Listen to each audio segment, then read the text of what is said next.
Rockstars, thank you so much for tuning into today's episode on how to develop confidence.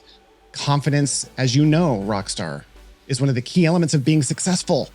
When you think of a powerful leader, you always imagine someone who's confident, not necessarily arrogant, but at least confident in their capabilities, that they can make an impact.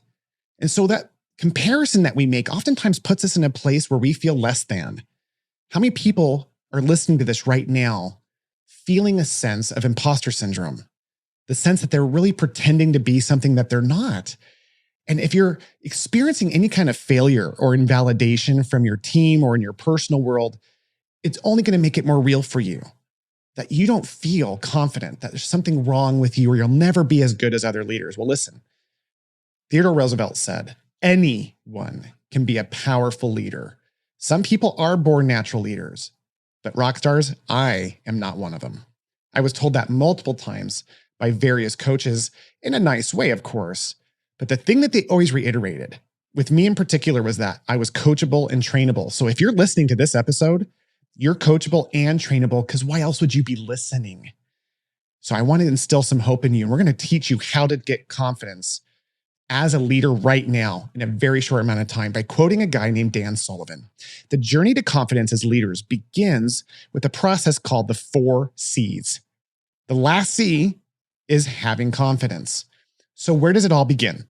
I want to challenge you right now, rockstars, as you're listening to this episode right now, what are the things in your life that you are tolerating that don't align with you?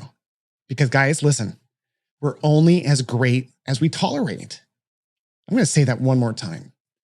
You are only as great as you tolerate. And there's things in your life that you're tolerating. And maybe there's some things that you're tolerating, but you're working with. That's okay. Don't beat yourself up. But you know what those things are. Something came to mind right away. And I'm willing to bet if you give it some more time, there's things that you're tolerating that you're not wanting to look at because it's embarrassing for you to see. Well, if any of that's true for you, which is going to be every one of you, welcome to the club. I'm the president.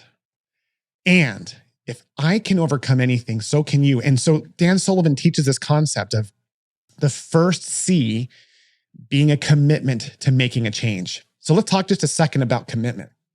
When we make a commitment to making a change for either fixing something that we're tolerating or maybe we're doing fine, but we just want a greater impact or a different growth strategy for ourselves or someone else. Well, we have to commit to that change. One of my favorite quotes is that oftentimes change doesn't occur until the pain of not changing exceeds the pain of change. So we have to get so miserable, and this is the human experience, before we're willing to commit. That people who are successful understand that they can skip that part of waiting for not changing to get so miserable before they make that change. They understand they can cut right to the change by making a firm commitment. How do we make a commitment? Well, you got to tell somebody about it. We've got to write it down. We've got to look at it all the time. So what I have found is that the more I've made it known, the more penalties I make in my life around punishing me for failing at a commitment equals the greater success I'm going to have at keeping it. So I'll write down my goals every year on a mirror. I was taught this a decade ago. I have these things focused, a measurable win, something that is doable. I don't want to lose 1 million pounds in a year, but maybe 10, like something I know I can do with a minimal to moderate level of effort. And I put it on that mirror and I set myself a realistic time frame. And then I tell people about it. And then I change my environment.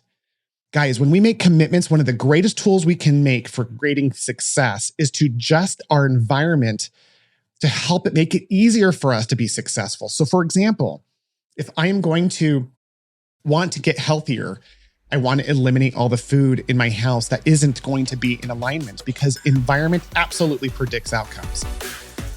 Hey there, rock stars. Are you sick and tired of hiring expensive front office staff to spend months training them only to find out that they don't meet expectation, or worse, to have them quit on you, leave you in the lurches only to repeat the cycle?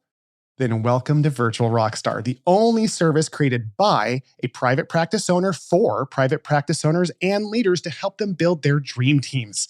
Let us hire your next virtual rockstar for you overseas. These virtual assistants will blow your mind. Not only are they more talented and committed, but they're a lot more affordable, and they can do all sorts of tasks from phone receptions, medical billing, patient scheduling, insurance verification, marketing, payroll, and more. And the best part is, Rockstars, not only are you going to save between $15,000 and $20,000 of profit per hire per year, you're going to bring a family out of poverty. So stop tolerating less than you deserve and start building your dream team with Virtual Rockstar.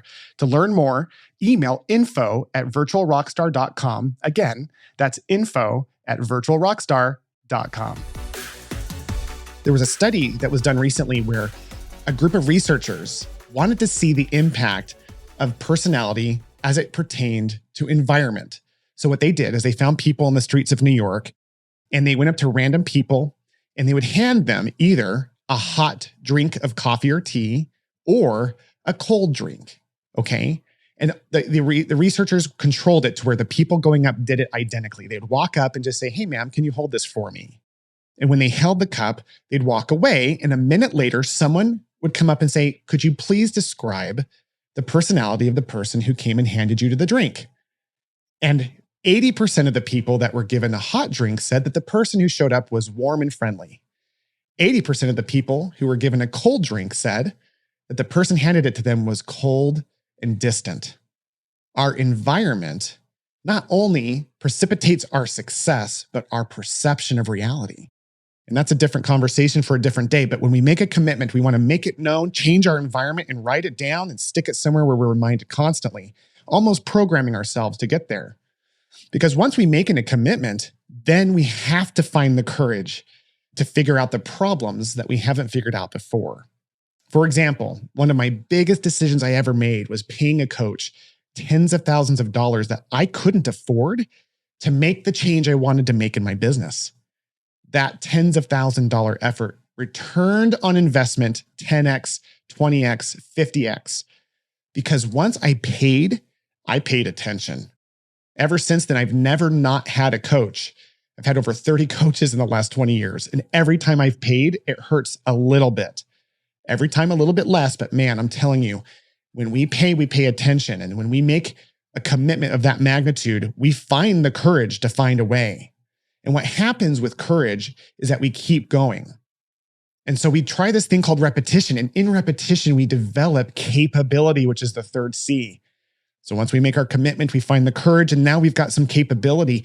And as that capability grows, guess what, rock stars? So does your confidence. So don't sit back and compare. I would say I'm adding my own flavor to the 4 C's by adding a 5th C, which is the bad C, comparison. The way to destroy that cycle from commitment to confidence is to compare ourselves to anyone else on any level, period. I mean that, rock stars. There is no use in comparing our current situation with any other human being because we're snowflakes. Everyone's different.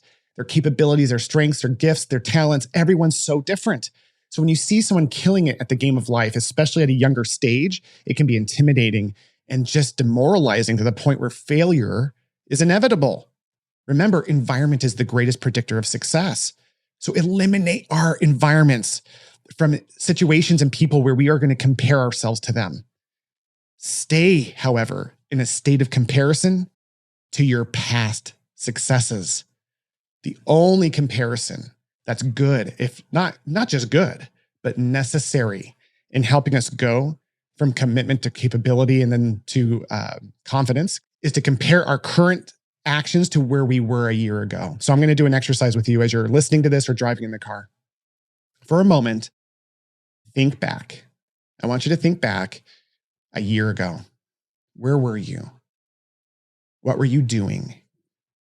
Okay. What was your family situation like? What was your social situation like? Right? Think about the last year. What have you learned in that year? What were some of the challenges that you overcame and trials that you faced? What were things that you learned from that? What are things that you can do today that you couldn't do a year ago? Okay. Now, you've got those in mind. I want you now to go back 10 years. So where were you 10 years ago right now? Think of today's date, or at least the year. 10 years ago, where were you? What were you doing?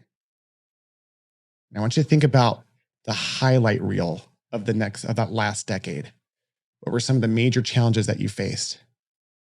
What were some of the things that you overcame and learned? What do you know now that you didn't know 10 years ago? What do you have now that you didn't have 10 years ago? Look what you've done, Rockstar. Look what you've overcome. Look what you've learned and who you are today. That comparison, that mindset is what we call a growth mindset.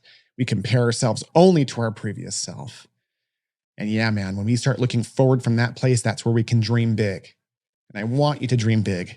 And I want you to know that you matter, that you are worthy of that thing that you want, of who you want to become, of whatever it is you want to build for yourself, for your family, for your future, for your business. Because you are someone who really matters, not just to yourself, but to others. So as you are looking at this thing called confidence, it's less about developing it, and it's more about peeling back the crap that's keeping you from seeing it. And yes, there's this thing called making commitments that helps us develop the courage to make sure that we can continue to gain more capabilities and ultimately have that confidence. But at the end of the day, you don't need any of that. And that at the core is who you are. You are worthy and enough just because you're you. So as you're looking at your future and you're making your goals and your plans, go back in time and see what you've overcome and then determine what you really want. And start recognizing what's getting in your way. What are you tolerating that's getting in the way of that? And don't feel bad that you don't know how to handle it because you're just missing the commitment to make a change. You'll figure it out. You always do.